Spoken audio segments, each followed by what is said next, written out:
So let's move on to the next section of the Claddagh. We are now at what we can call the middle Claddagh. This is the part of the Claddagh where the fishermen lived.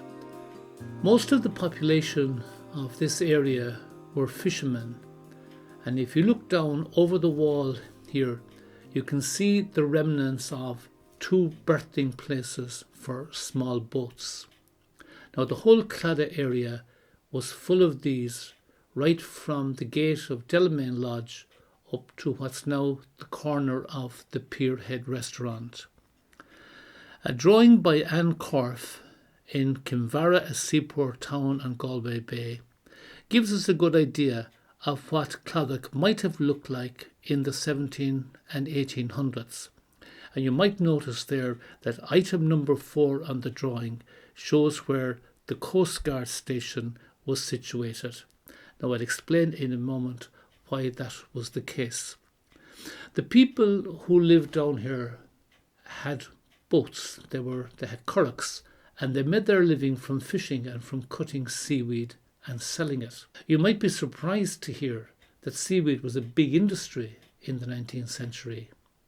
An 1821 report stated that 20,000 pounds worth of seaweed was brought into Kinvara harbour and exported from the harbour during the season, and the report remarked that 60 to 100 boats would come in on a high tide delivering seaweed there. And the boats also carried wheat, barley and timber into the quay, and these were exported using the hookers from Kinvara to Galway. Now, these boats as well were very likely used in the smuggling of wool. They would go down to the back of Delamain Lodge to the little quay and pick up the wool there and take it out onto the bay, maybe to Parkmore, and turn it over to the hookers.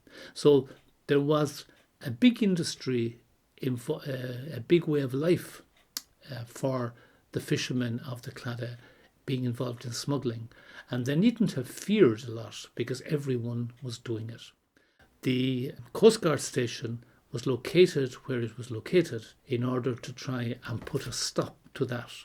Now, the other way that people made their living in those days was through fishing, and they fished for mackerel and herring, and the herring was captured and salted and kept for the rest of the year. Now, when I was a young fella, I ate one such herring, and the taste of it was absolutely vile. My father told me that his father and himself often caught herrings over in Kinvara harbour, just underneath Seamount's big gate. So they were caught up to relatively recent times, whereas in modern times, very few herring, I don't think, come in at all.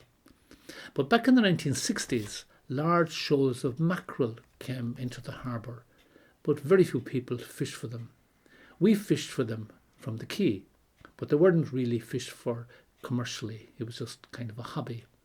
My father, I suppose, was the only one who fished for mackerel commercially, because that was the era of the fast and abstinence on Friday.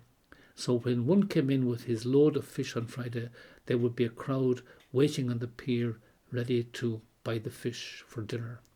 Rainer Krauss maintained this tradition, although his interest was much wider in the kind of fish that he got, up to more recent times.